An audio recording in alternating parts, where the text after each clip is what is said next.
Good morning, guys. Welcome to FYI. Late morning at our end. Apologies, but we're fired up now. We're ready to go, and we hope that you guys are well. Good to see each and every one of you. Beatrice Selby and John Jones. Good to see Granted Anderson, guys. It's the 30th day of December already. The year is finished, guys, and we're looking forward to 2023 and hoping it's a good year for all of us. Good to see Beatrice Selby is out front this morning.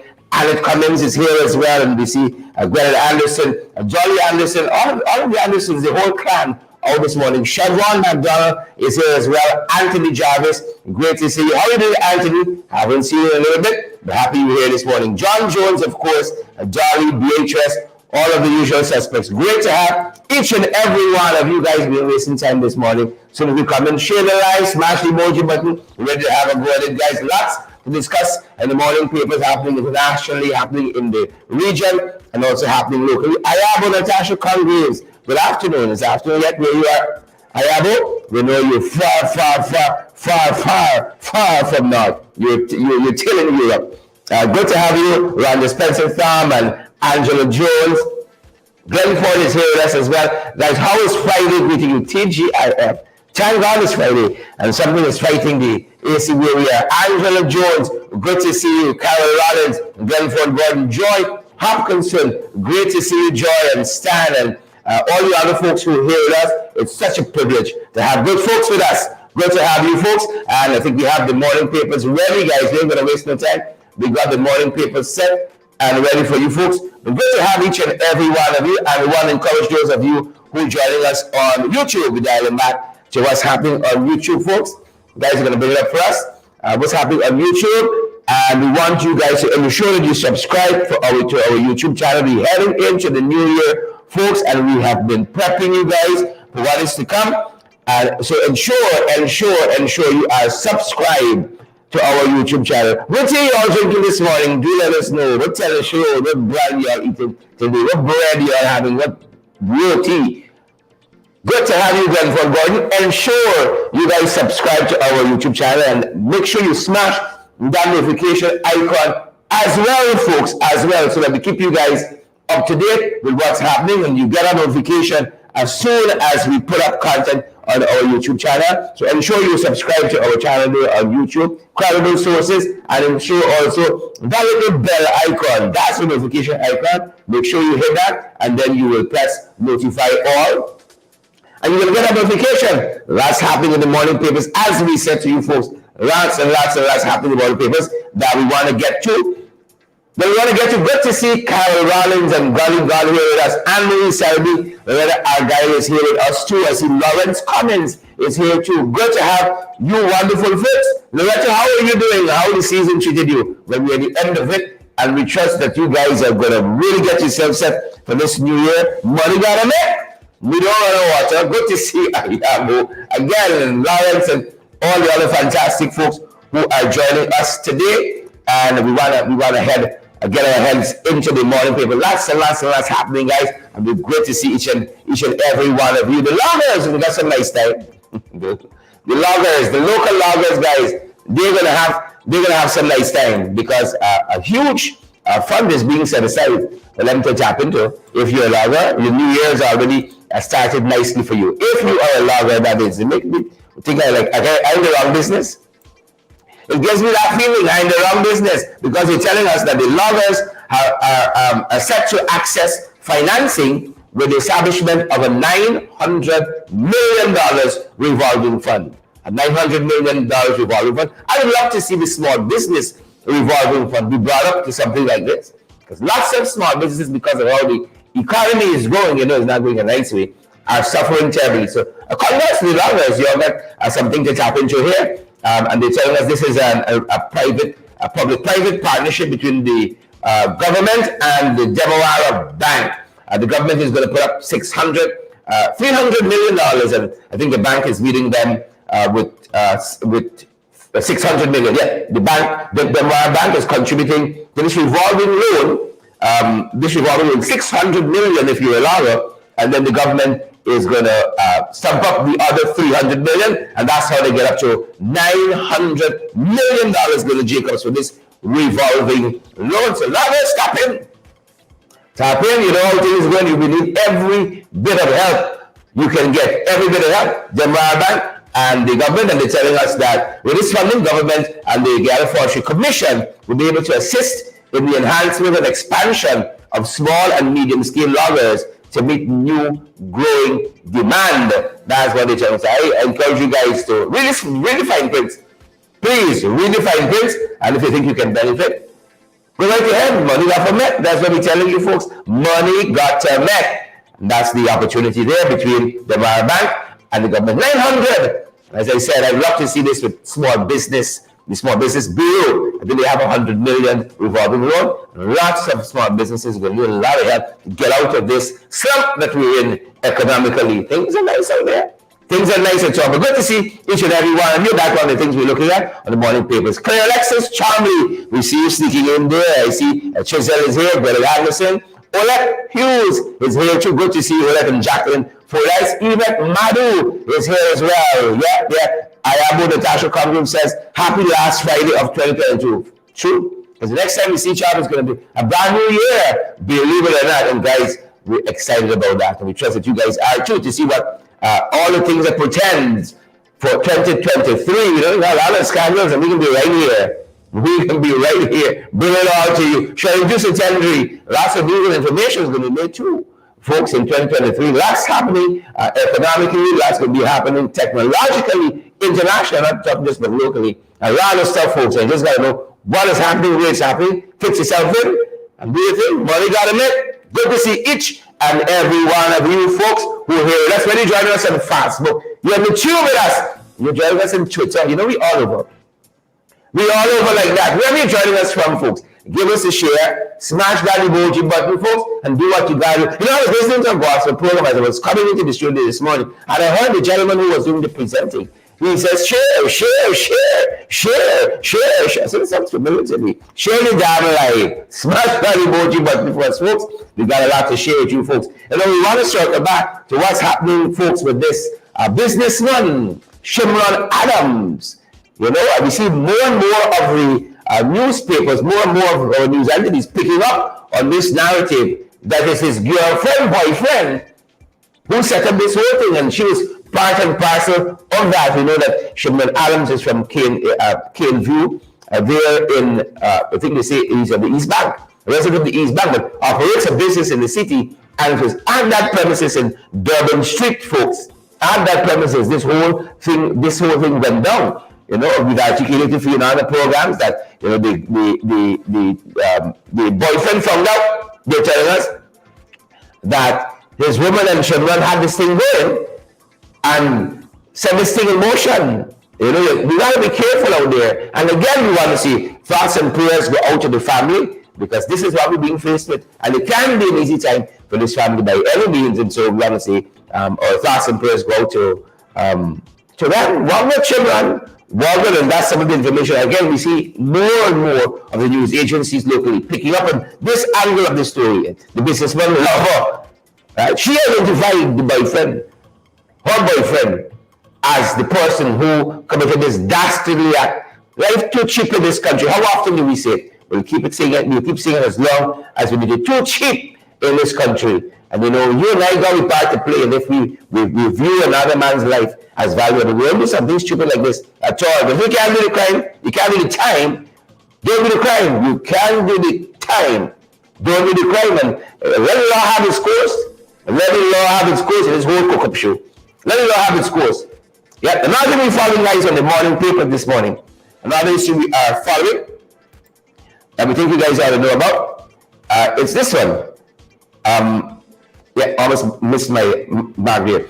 Randall Lane and his brother Mario Moses, when we've been following the death of this land surveyor. Gruesome death. Again, the land surveyor, that is, had gone into their camp to tell them they were operating illegally there and they should shut down and move.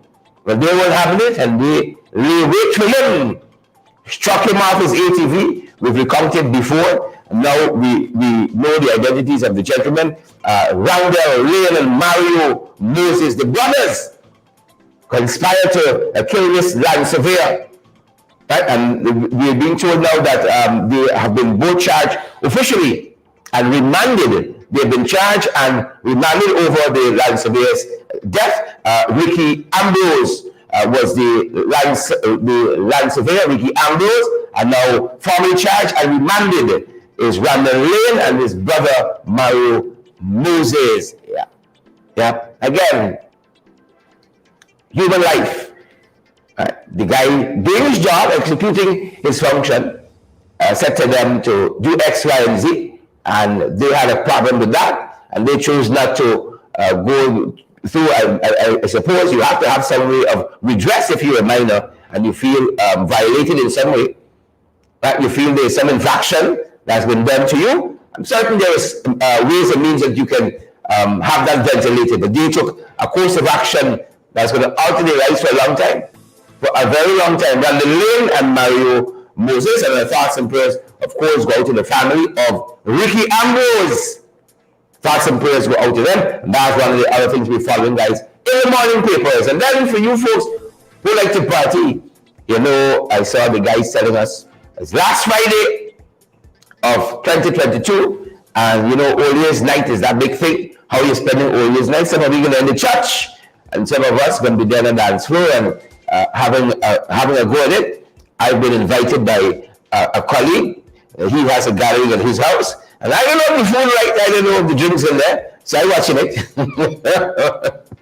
I'm watching it. Way between I'm going to the church or I'm going to the function, and maybe I can do both. I've been finding out though, piece by piece, this thing of food. You know, we got good company there. What happening? How long this thing go? What time is starting? You got any prices you give away? You know, it depends if by, you know, another couple of days you see food prices going up, and I say, this is the thing here. And we can show them by here. But if you folks like to party, they're telling us that Hard Rock Cafe has an All Year's Night party. It's many places that we're having parties. But they have $1 million up for grabs. You know, you come dress up nice and so on. Don't waste your looks. Hard Rock Cafe, the reporter, simply dressing up on All Year's Night can win you a lot of cash. Huh? A lot of cash, but you got to catch the eyes of the judges. Simply dressing up. So Hard Rock Cafe got the things on. It's $1 million to me. What's nothing else? What's $1 million? Now you see now how I'm challenged. Because I got to decide now when I go my friend gig on All Year's Night, or I will stand the chance to win $1 million. And the way things going, I think Hard Rock Cafe, take one, you know. $1 million up for grabs. Don't waste the looks. All you gotta do is dress up. That's what we put on. And Hard Rock Cafe has $1 million up for grabs. Their All Year's Night party. Stiff competition. I got called back with a friend and said, you know, how you think stacking up here? These guys got $1 million they giving away there. You know, he was my friend, but I mean, money got for back. So I can hedge him a bet, say now, this church, he gig, and then he got what's happening down there at Hard Rock Cafe. Yeah. Lots of things happening internationally, folks. As we get into the morning brew, we're going to share one or two with you folks. Hard Rock Cafe is $1 million for me. It's $1 million. And lots happening internationally, folks. Lots happening internationally. We want to draw to your attention. And one in particular, you know, we told you guys last night in our affiliate program in the ring that we had lost, as you know by now, international, international footballer, Pelé. We lost him at 82, folks. He was battling with cancer and transitioned life yesterday. They're telling us a legend. He called it the beautiful game. Legend of the beautiful game dies at 82. And as they said, as I think I saw former President Barack Obama say on his Facebook page that he was one of the most, if not the most, recognizable athletes in sport. They don't want to call him Pelé. People don't know the whole story. One of the most recognizable faces and athletes in sport. And at one time, he was the highest paid as well. Now, this is a gentleman who brought home the World Cup, that soccer trophy for Brazil 3 times. And they're telling us that no other athlete has been able to do that in the game of football. 3 times World Cup winner, and at the age of 82, at the Pablo Alberto Einstein, As this is the Albert Einstein Hospital he was at, where he was undergoing treatment. The area is, I think, Sao Paulo. They're in Brazil, and he died about 3:27 p.m. Due to multiple organ failures. One report is one account rather is reporting multiple organ failures at Sao Paulo's Albert Einstein Hospital there in Brazil. Yeah, thoughts and prayers with his family too. 82 years old, and what a life our brother Pelé has lived. What a life! Well, my brother. And that's one of the things we are following internationally, folks. One of the things we're following internationally, and I'm going to try to get myself down better. Regionally, we're following some information as well. Fast and press. We saw lots of folks, lots of international footballers on Twitter, whether on Facebook, reflecting on his life. Lots of letters in the newspaper as well. He had become a larger than life figure. And again, thoughts and prayers with the family of this footballing legend, Pelé. Regionally, folks, they're telling us, and this one is,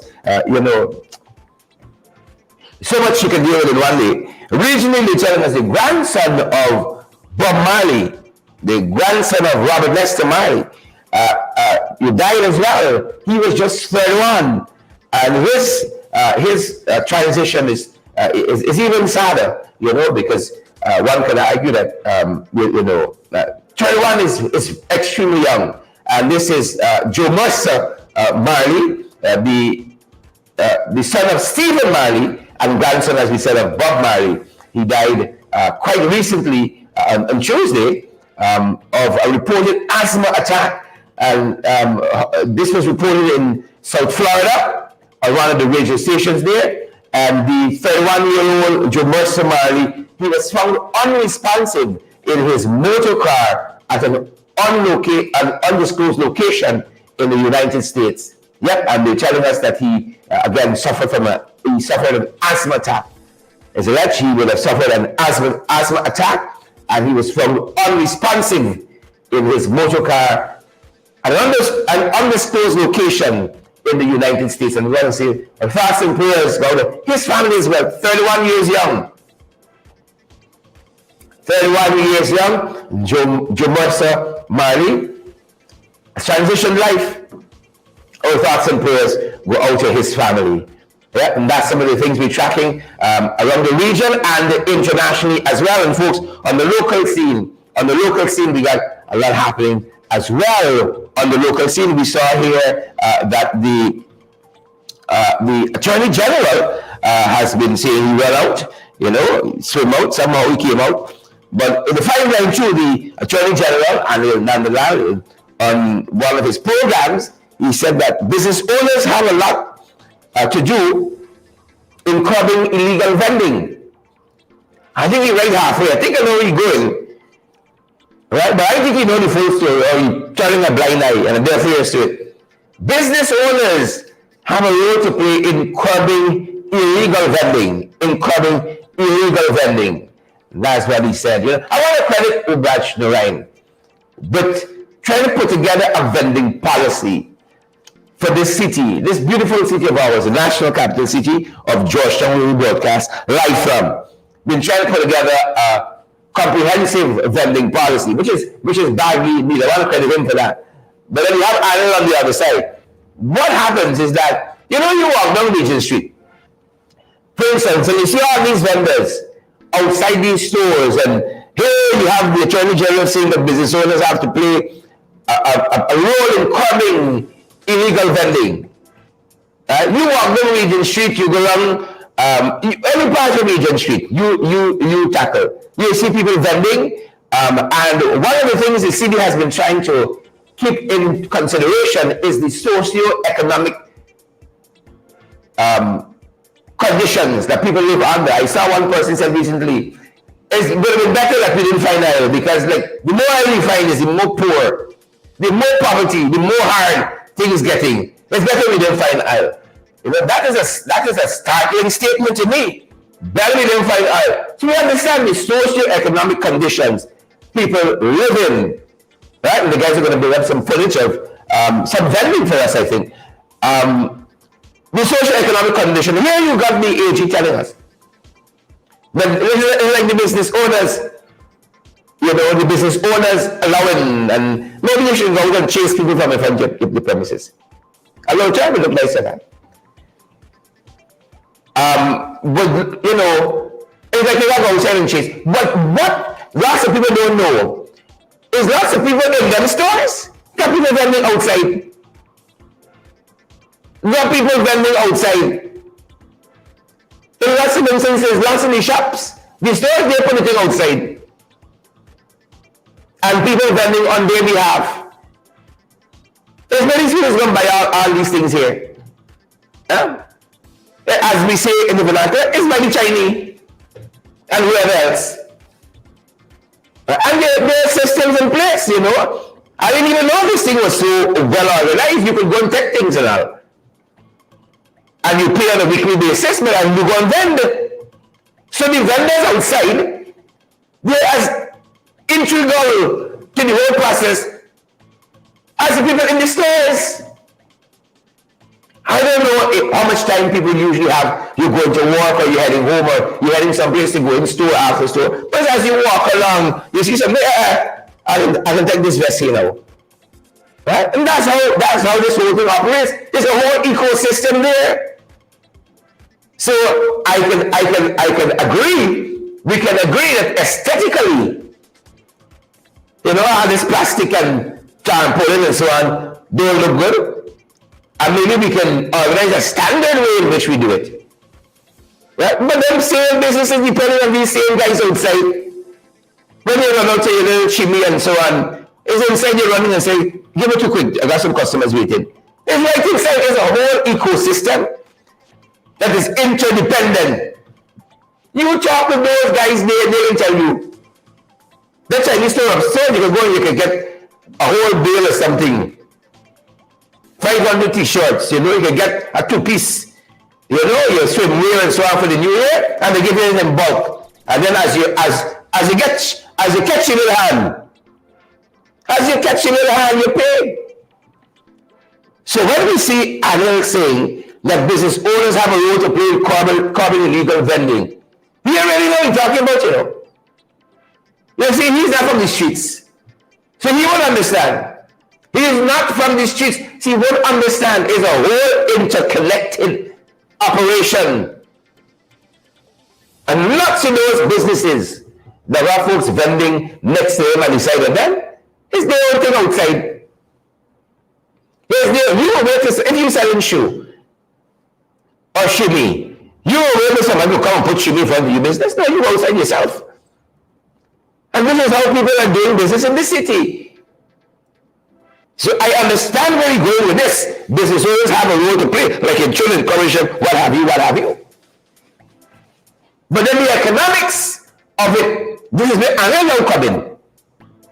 Because he had the policy end, with billions of dollars being spent by Richard down to these folks here. Some big buildings being built. You go down Thomas Street, back into Mill Street, you see some big fancy buildings going up. These people who plan a trade here, they don't deal with that kind of money. Don't deal with that kind of money. But again, if you understand the interconnectivity between what's happening outside the stores and what's happening inside, it's a different story. When you understand the socio-economic condition also that people got to exist in this country under, it'll be an eye-opener. I want to, thanks guys, I want to lose some of these ministers and so on with a minimum wage. I want to lose some of them with a minimum wage and see how they make out. I know there's one who says that he lost a lot of money going into government because the pay is low. Right? The 1 million pay is low compared to what he made in the private sector. But good for you. I can take the work. If 1.7 or 8 is low for you on a monthly basis, I can take the work. Any number of people will got for the work. And you go back to the private sector. Right? You lose him with minimum wage of 70,000. Right? Harbour Bridge, take one. Taicho Falls, take one. Lose even a minimum wage. And so here he's saying business owners have a role to play. I know. That's dark whistling, you know. That's dark whistling. A lot of these things are interconnected with what's happening with the mayor, what happened outside of Georgetown Public Hospital Corporation, and so on. And we got to sit down together and bring together a policy in which all of us can live in this ecosystem. Continue to live in this ecosystem. So again, I don't on the one hand, folks, and now we on the other side, we got Zulfikar. Ipanda. Zulfikar is saying that shrimp production to increase rapidly. They're trying with a lot of things here. Right? They're trying with a lot of things here. Shrimp, they're trying with the black belly sheep, they're trying with the giant black chicken, everything imported. And they're trying with a hybrid species. We got the land, some other people got these animals, and they're trying to see what they can do. Right? And you know, where food is concerned, we've been slumping in food production.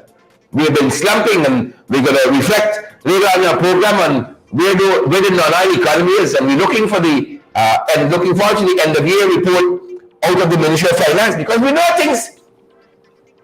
Nothing is regular. Nothing is not regular. But the shrimp production, they're saying, is going to increase. And we harken back to that conference they had recently, where they say that they want Ghana to play a bigger role in the food production in the region.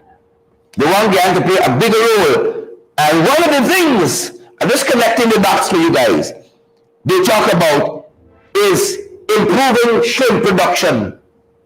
Now for the money they're thrown into these things, you better improve the damn production. You better improve the damn production, because they're aiming, for instance, to boost the production of the brackish water shrimp. I know some of us, we support real caves with shrimp, we lash in, right? But they want to improve the brackish water shrimp. You see, shrimp is not shrimp. The fine ones, we call it strips. The fat, coarse ones now, that's the shrimp. You got to understand. What are you dealing with? The real fine ones, that's the shrimp. The shrimp, ST, shrimp. But the fat, coarse, that one, that's a shrimp. The shrimp baby. But the brackish water shrimp, they want to increase the production of that. And all this is geared towards the commitment regionally of trying to bring down the food import bill. Bring down the food import bill. So we run out. Them boys said they're giving $150 million towards boosting this. They better it boost it, or else we wasting time. And it commit. If we ain't boosting it, we wasting time. The brackish water shrimp. And then again, shrimp is not shrimp.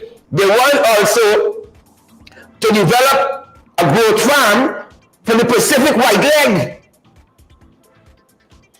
We just lashing shrimp. We hungry, we ain't here. Can we give Chinese some prawns right now? I see somebody say, I can take a prawns fried rice right now. They want to increase the Pacific white leg. So next time you go and you buy your, what's the special? You know what, that's a lovely fried rice.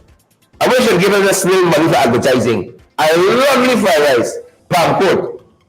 Palm court got a special. Folks, you're going to like yourself, as you said. You're going to like yourself. You get a mixture. This is like the cook-up for fried rice. It's like the cook-up for fried rice. You got your chicken, your prawns, your this, your that. Beautiful. I want to still make it like that. But it used to be a beautiful fried rice. Now when you go to buy your thing, your mixed thing, you ask it like a big one. Is it the brackish water shrimp? Yeah. Is it the brackish water shrimp? Is it the Pacific white leg shrimp? Shrimp is not shrimp. So the same way wine is not wine. You know, you have your dry wine, your wet You know, you spit in your mouth wine. You got the brackish water shrimp, folks. We are the finest one. We beat it and teaching. You got the Pacific white leg shrimp. What shrimp you get by your Chinese? You got the black belly sheep. You have to sheep is just sheep and we lashing. We ration anyhow. But this is all part of improving the food import bill. And look, for the Pacific White election, they committed 200 and how much? You know the eyes here. I should have on my glasses. $200 million. Well, you better increase the damn production of shrimp. Because together, that is $350 million for shrimp production alone. And if you go through the list, these were our commitments at that conference. What we're going to do to try to help pull down the food import bill for the region. And we're aiming to boost the brackish water shrimp and also boost the production of the Pacific white leg shrimp. And I'm sure if we continue, you can see we have a number of other shrimp species. And we are not going to find one, the shrimps. We got the shrimps. We got the shrimp. Well, folks, as we've been saying, this thing is looking nice, because the sectors, right? The sectors ain't doing so nice. And I think all comes on the fishery. All come on the fishery. Right? That sector ain't doing so nice. As the right sector is not doing so nice at all. Thanks very much, guys.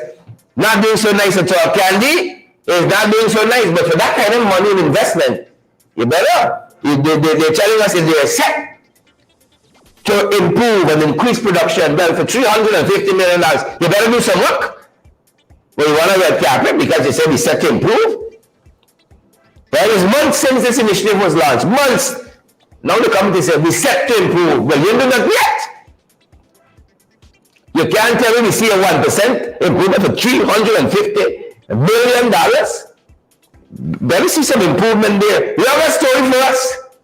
Don't just come and listen. You all know we love to be interactive here. You got a story for me? Unless you got a story for us? Please and thank you. 627-6963. I know y'all. Here's some juicy story. Candy, I know. Chisel Chip, I know wrong by you. You hear some juicy story. Stop keeping it to yourself, Chisel Chipper. They should send me you too. You too. Stop keeping it to yourself, Roxanne Gary. And the comments, you too. You got a story for us. That's the number. Well, you got a bit of hot news. I got shares with somebody. Oh, that's the number right there. 627-6963. And your ad could be right here, folks. Right there. Your ad could be right there. Right there, brackish water, Sheila Boucher. Brackish water, Sheila Boucher. Right there. Your ad, your business, your service, your product could be right there. Now you selling food and you got a brackish water shrimp in it. Some Pacific white leg shrimp in it. Right there. Right there it could be. Right there, folks. I know I'm telling you. Right? And in case you think somewhere in the food go down the right trip, you need some legal ad. The Alistair Collins firm, highly recommended. The Alistair Collins firm, they got a lot of services they offer, and here are a few of them. For all your legal document needs in the Alistair Collins firm is the place for you. If you are looking to have your statutory declarations done, affidavit of income, affidavit of identity, or guidance replacing your damaged or lost passport or lost license, you need the Alistair Collins firm. They can also help you with tenancy agreements, agreements of settlement, your power of attorney, your last will and testament, and certification of documents. The Alistair Collins firm is located at the Callion Mall, 162 Lamar Street in Georgetown between Camp and Waterloo Streets. Alistair Collins is a commissioner of oaths to affidavits and a justice of the peace. You can also call them at 649-6410 or 685-6446 or 503-1451. The Alistair Collins firm, help when you need it. For all your legal document needs and more, the Alistair Collins firm is the place for you. If you are looking to have your statutory declarations done, affidavit of income, affidavit of identity, or guidance replacing your damaged or lost passport or lost license, you need the Alistair Collins firm. They can also help you with tenancy agreements, agreements of settlement, your power of attorney, your last will and testament, and certification of documents. The Alistair Collins firm is located at the Callion Mall, 162 Lamar Street in Georgetown between Camp and Waterloo Streets. Alistair Collins is a commissioner of oaths to affidavits and a justice of the peace. You can also call them at 649-6410 or 685-6446 or 503-1451. 1451. The Alistair Highly recommended. The Alistair Collins firm. Highly recommended, folks. Help when you need it. Once you need help when you need it. We turn our attention to some other stuff happening in the 592, folks. And this one, I find myself in agreement with Frank here. Frank Anthony, Minister of Health. Still got no confidence motion pending in National Assembly for him.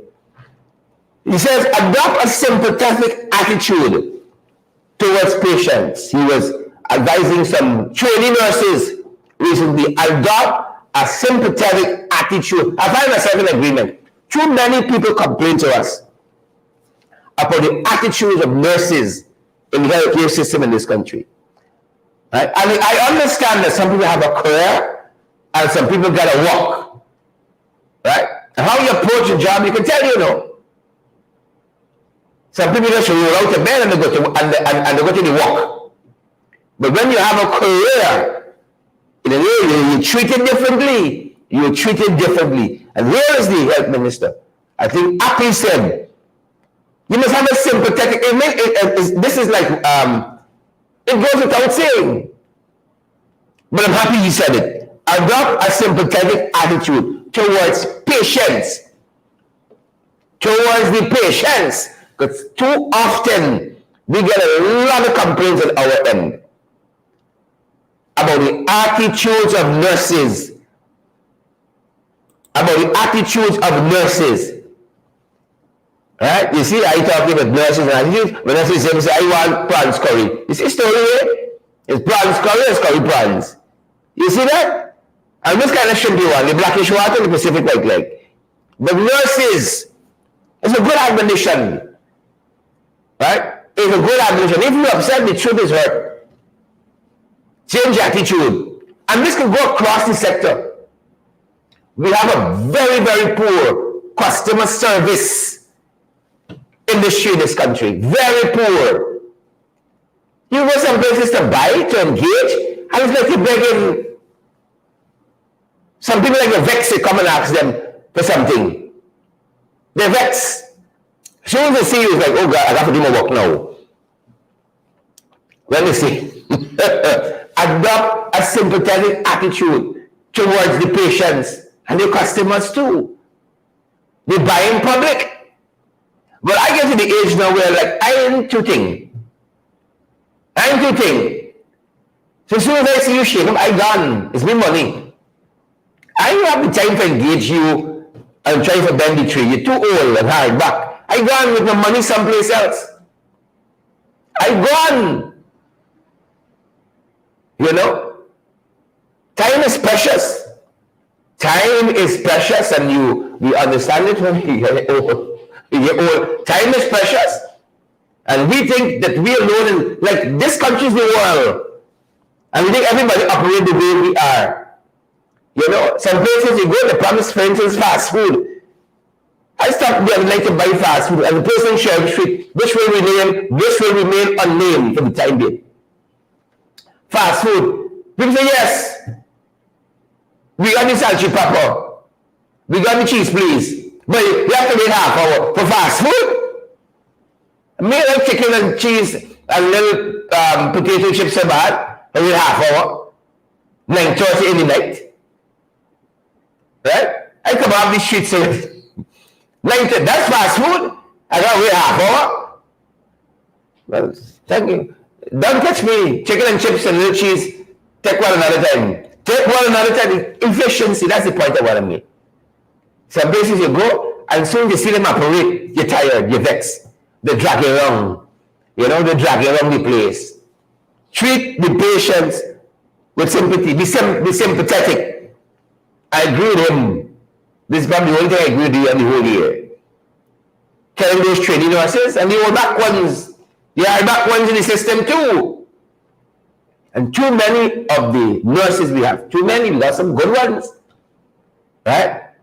You get numb. You deal with it so often, you get numb to the emotions of the patient. You're sympathetic no more. It's your work again. And I understand acutely because I come from a family of nurses. My mother, now retired as a nurse, aunt, uncle, a family in this health sector is only even way work. You know, they're trying to make a doctor out of it. It will work. Right? It will work. So you're coming for the but you know, I want to recognize too the hard work of the folks in that industry too, that sector, the health sector. You know, health professionals across the health sector. The hard work is not easy. Right? Two cut I see and I say, well, I'm done with that. I'm done with that. So the people who engage on a daily basis, you know, continue to operate at a very high standard, especially guys, as we move into 2023, continue to operate at a very high standard. Please and thank you. Please and thank you. Respect and manners to all the folks in the health sector. This one is one you got to read between the lines. We saw this headline locally. 600 GDF ranks, you know, got through the loans and steel and cement assistance. 600. We saw another headline that says success. But when you read the fine print, folks, in 2023, commit to reading the fine print. Folks, we have 600 of you watching us. Sheila Boychild, Rihanna Mingo, Annette Cummins, Candy Indulgent, share the live, but others just are stingy. Right? Become magnanimous. Oh God, you see these dictionaries for us, this bookstore, tell them a tale. Become magnanimous in 2023. Share the live. Smash that emoji button, folks, so that others get valid, credible information as well. Especially if you're joining us a place like YouTube, a place like Facebook. Share the live, folks. Smash that emoji button for us so that others get valid, credible information as well. So we saw the big headline, guys. Successful operation that went down there at base camp, in Ghana and some other places, giving out house loans. But the fine print says pre-qualified. You see, there's a difference I've learned between qualified and pre-qualified. We got over 200 folks watching us on YouTube alone. If all 200 of you smash that emoji button, nice time. Smash that thumbs up button or thumbs down. Nice time for you. Nice time. Pre-qualified. I'm certain Commissioner Cole will tell us there's a qualitative difference between qualified and pre-qualified. Right? But you see people like photo up. So you bring housing, you bring a bank, and you say, hey, we win. Then fine print say pre-qualified. You know, if you yourself again disqualified, when you start digging for it, you know what? These people are too thing here. Pre-qualified. Well, I said, good. I'm happy for my brothers and sisters there in the joint services. I'm happy for them. You got land and steel and cement. Nice time, folks. Anything you can get with a little discount or get free, take it. With a little discount or free, take it. Take it. Right? Take it. You know, the other guy was changing some money. And the guy told me, ask for a good thing. I said, so is this now? I thought when you go in the Cambio and you see US changing for, let's say, $200 for one. That's it. But if you ask, you get it for 201, you get it for 202 or 203. I said, I don't like if I get the little thing, the little blind from overseas, the little remittances. You made a class. Then I remember the scripture said, you know, you receive not because you ask not. Every time I go, I'm asking, give me the best you can do. All right, take the 202. I didn't know anything you could get in discount on, folks. That's how much people do it. Or for free. You think rich people taking their millions and go and build some house or building? No! Take a loan and do it. Keep your capital in the bank. That's how they do it. Invest. Be trying to save to become millionaires. I don't want to get into finance. But folks, these are things you have to know for the new year. That's how we're going to excel. You think people trying to save to be millionaires? There's only one save and buy the big mansion from Gaisuko over the river. It's only save. Right? It's only full card man. Save and have 16 billion in the bank account. The rest of it. Invest. That's what people do. Money sitting on bank. Invest. And with this, with inflation eating out you money in the bank, where you had it at 16 million in the bank, at 16% in inflation. Oh, yeah, you had 60 million. You had that. Will inflation doing relax? Yeah? You see story there? I don't know. Anything you could get, anything them boys give away. Hamper, what you name it. Small business grant, you know, forestry, I don't forestry. I went to the party always night by Hard Rock after $1 million up for grabs. Yeah, it's a night, that night the black not feeling to party. I went there. Every friend got free food by he get, I went to show. Me eating chicken always night that I buy him. I went to he cook up. Then should run by Hard Rock. Yeah. That you know, we don't have the coupon system here. That's the coupon. I go by his house, that's the coupon. Some free chicken, some free pepper pot, some free ginger beer. And then I bust some now. Try to make a hustle by I look up here. You understand me? If you all see me by Hard Rock, look in different, don't engage me. I walk in. You hear me? I walk in, don't engage me. $1 million up for grabs. You know it's only $1 million a night. You know the things you got to do to earn $1 million a night. I tell you, I come off the streets.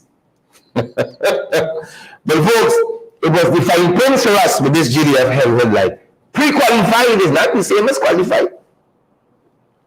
You see? Pre-qualified is not the same.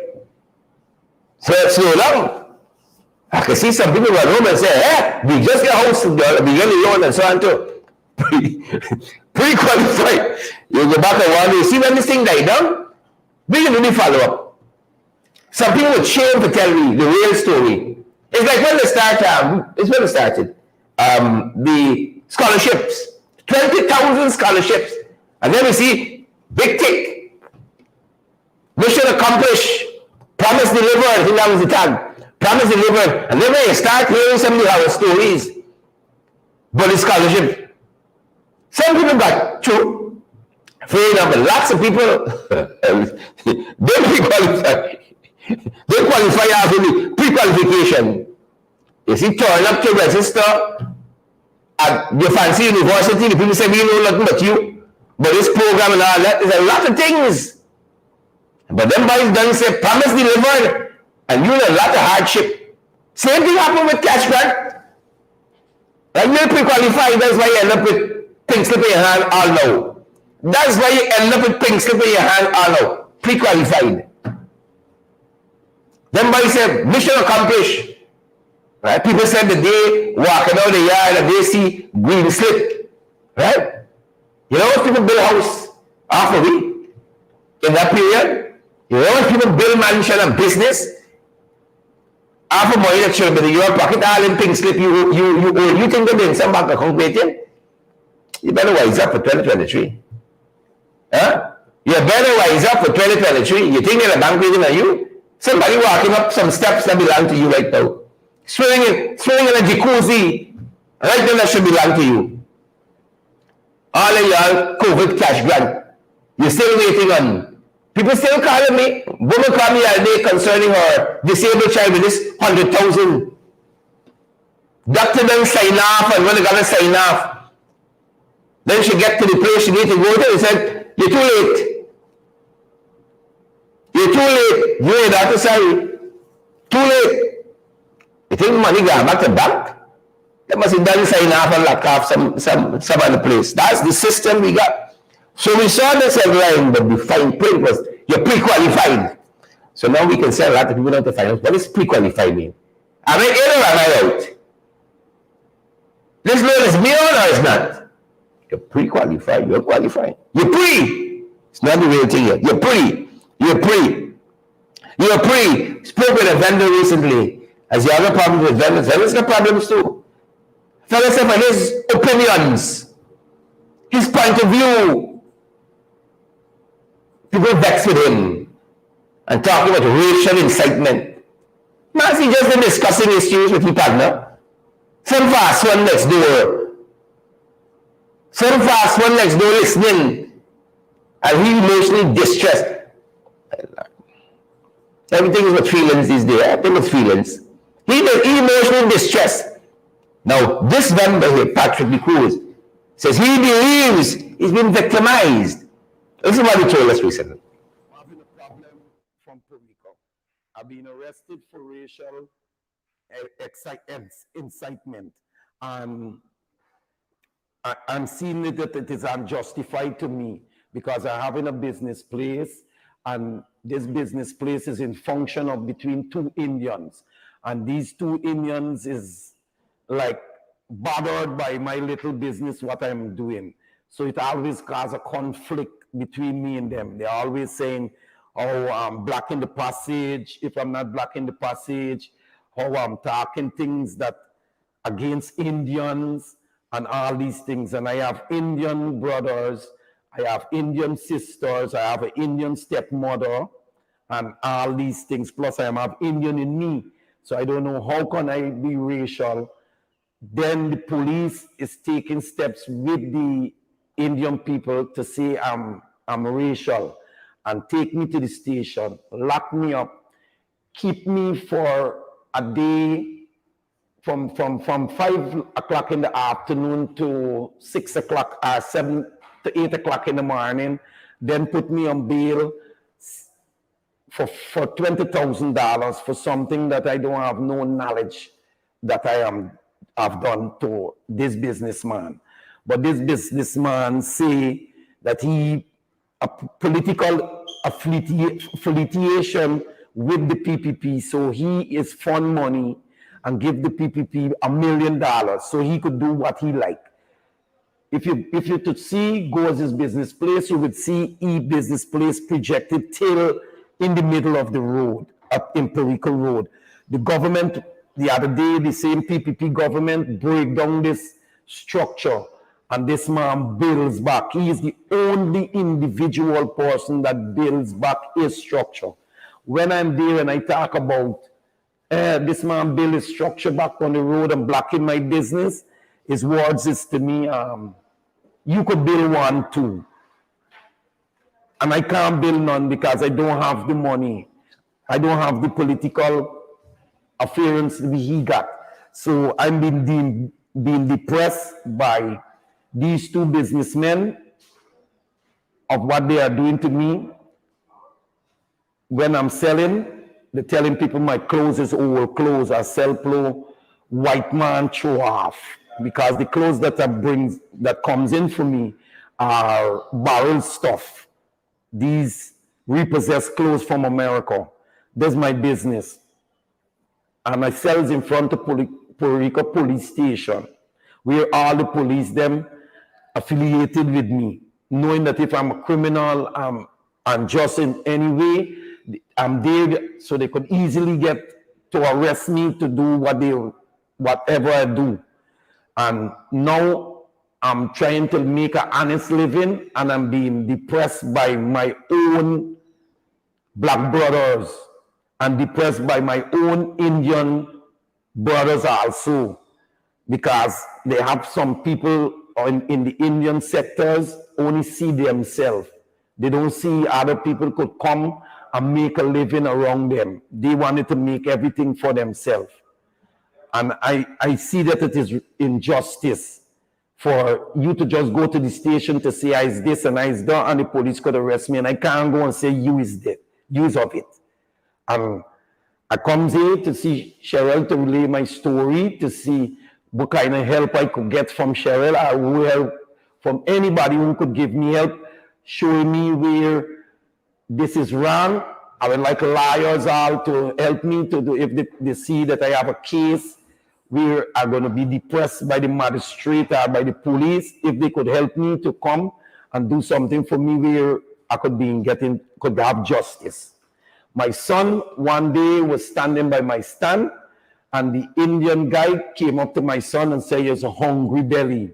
When I told my son to tell him back he is a hungry belly, the police say how I'm racial and I have racial remarks I'm throwing to this individual.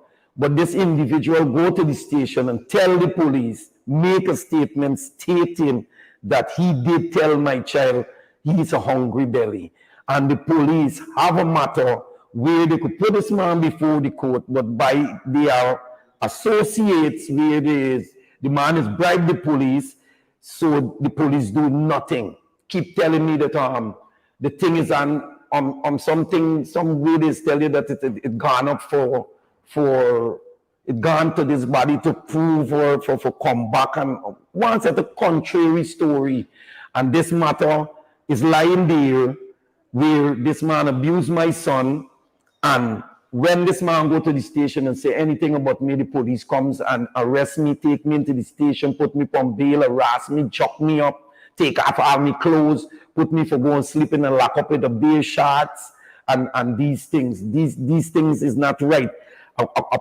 A man at 60, 260 plus, you put me on a cold concrete with nothing. It takes off my shoe, it takes off my pants, it takes off my shirt to put me in a lockup for something that I'm not no dangerous criminal. I don't do.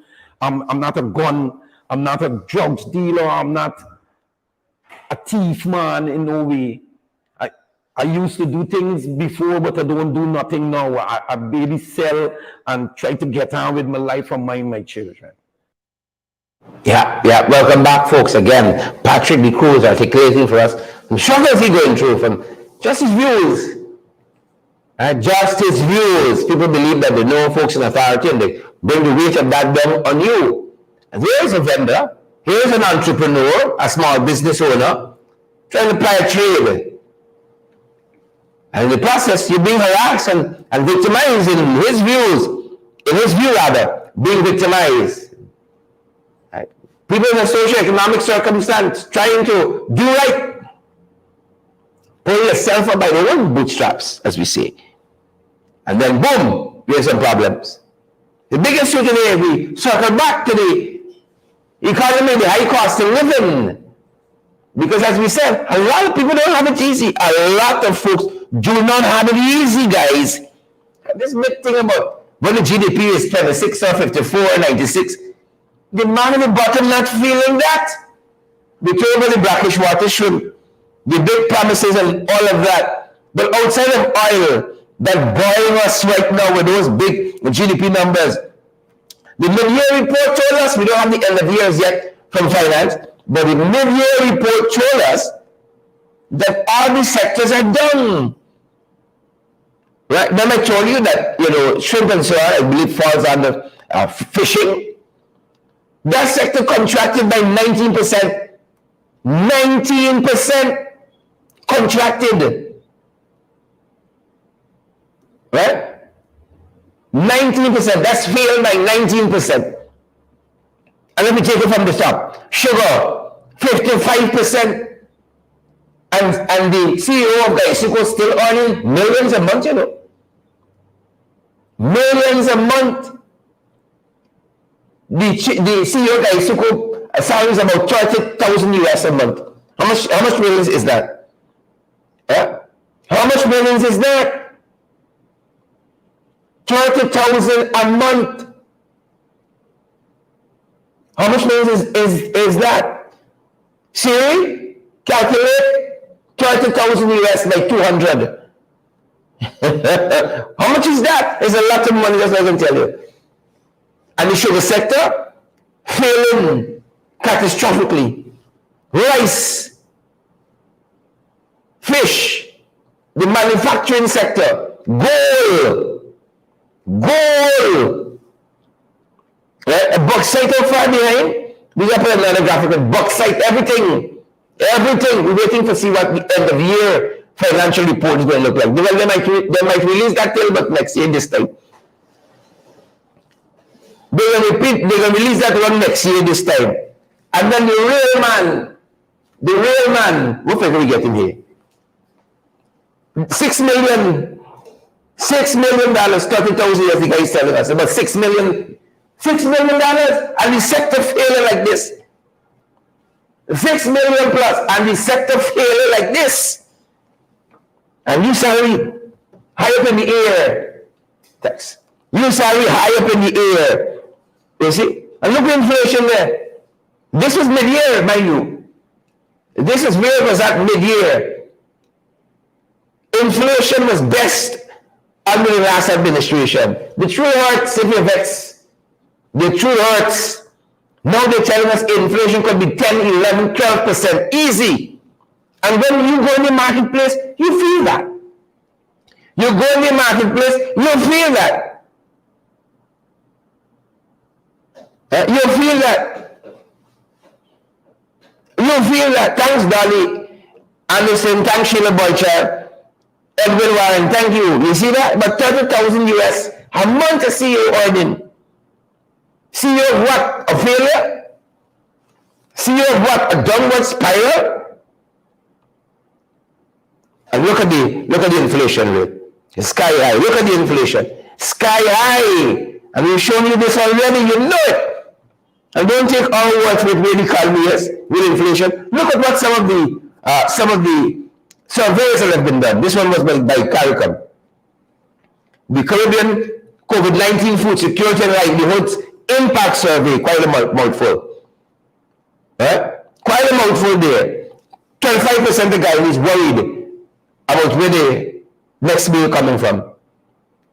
52% sold their productive assets. You empower a chain and say, you sell it out to make it. To make it, you sell it out. 64% reduce spending on other essential needs. You see? You used to be able to afford the Wagyu and the blind, you can't do it now. Reduce your spending. And that's the only one. Look IRI. Another survey, almost the identical thing. Unemployment, 17% says that's the number one. We can get your work, and then you go in and interfere with people. 35% say we got enough to survive, but we can't afford nothing else but you're living. You understand me? This is one of the surveys told us people skipping a meal now, how things tight. Skipping a meal. I got to determine which one I guess. Is it breakfast I can skip? I can miss out on lunch, I can eat later on in the evening. And I die in my sleep and go back and die. I got miss a meal to make it. All these surveys can't write and only them by telling me about 56% GDP group are being feeling it in the pocket.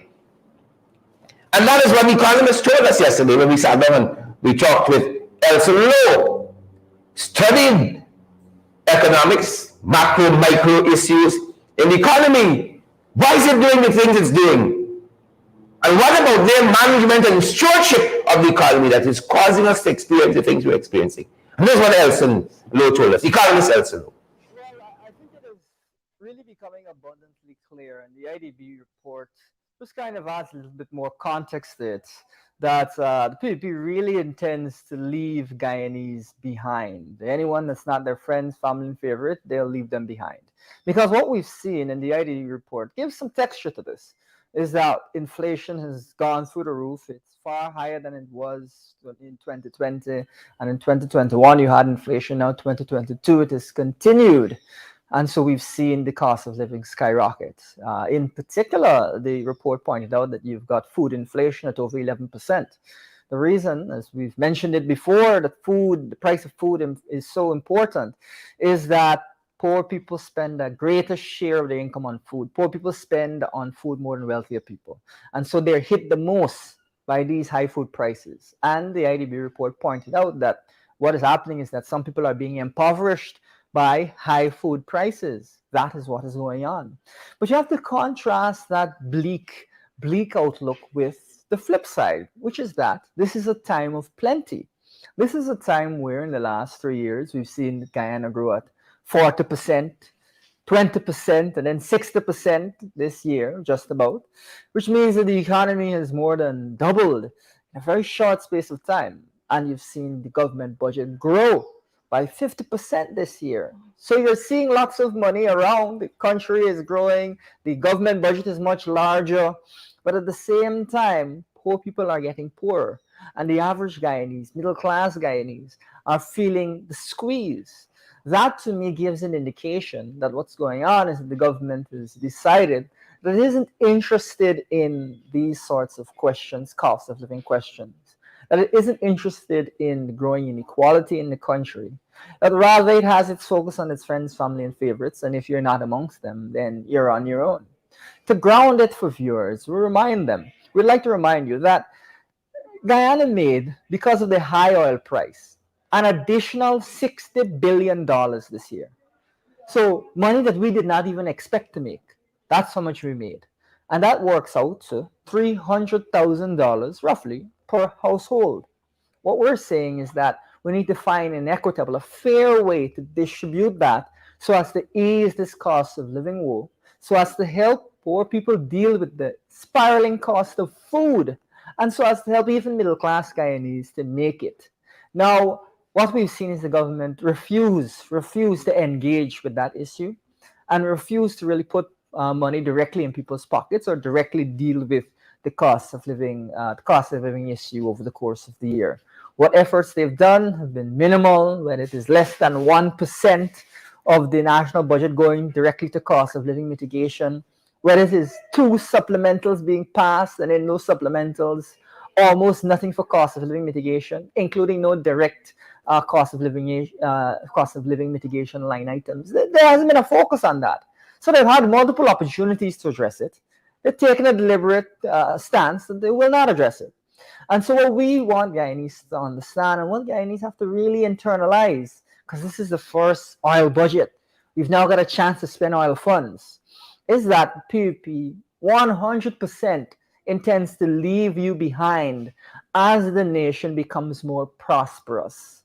It is a time of plenty, but for most Guyanese, it feels like a famine. When you have everything being more expensive, you can't buy as much. You have to buy a little less. And so that is something that I think has been going on. You're seeing it throughout the economy. Now, where I think it is particularly acute and where the government could again have done something to address this, but it's chosen not to, is when it comes to public servant salary compensation. It is always important for us as Guyanese, as we enter this oil age, to get a good sense of what the country's finances are like and what prosperity is like in the country. Because if we don't have a good idea of what's going on, we can easily be fooled and miss out. How can you have a government budget be 50% bigger and only give people 8% raises? That's crazy. And I'm talking about a retroactive compensation here, retroactive. Because what it means is that the government budget is far, far bigger, but the raise is very small. So whereas you could have seen a very bright Christmas where everyone is sharing in the joy of there being money flowing through the economy, you've got a really tight situation where not as much is flowing through and people are cutting back. But we again have to remind you that this country grew at 60% this year. This country made huge excess revenues. There's money.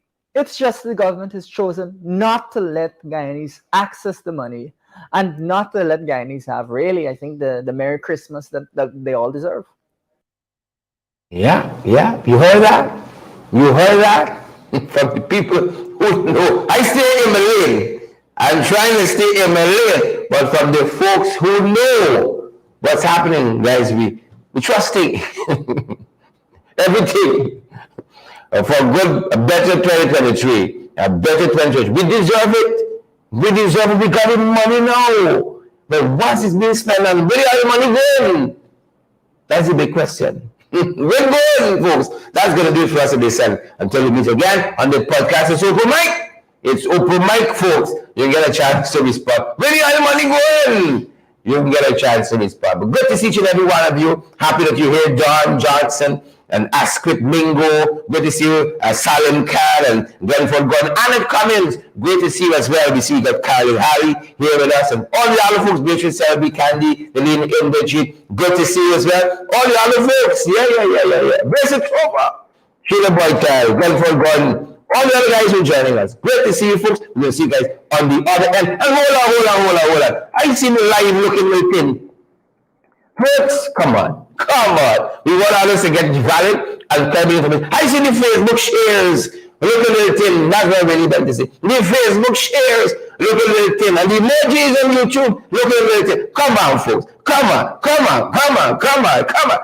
Fired up and ready to go. Do what you gotta do, guys, and make sure you partner with us as well so that we can keep on keeping on, good folks. We can keep on ensure you partner with us. We're available by Zelle and paper, Cash App, MoneyGram, Western Union as well. Good for LMG too. Every cent, goes towards improving and expanding our program, proliferating. There's a dictionary again from things kicking in. Proliferating as well. Good folks. Yeah. All of that. All of that. Thanks for your support, your love, your generosity, and all the other things. Thanks for joining us. We're going to see you guys on the podcast. We will see you on the podcast. Thanks for joining us.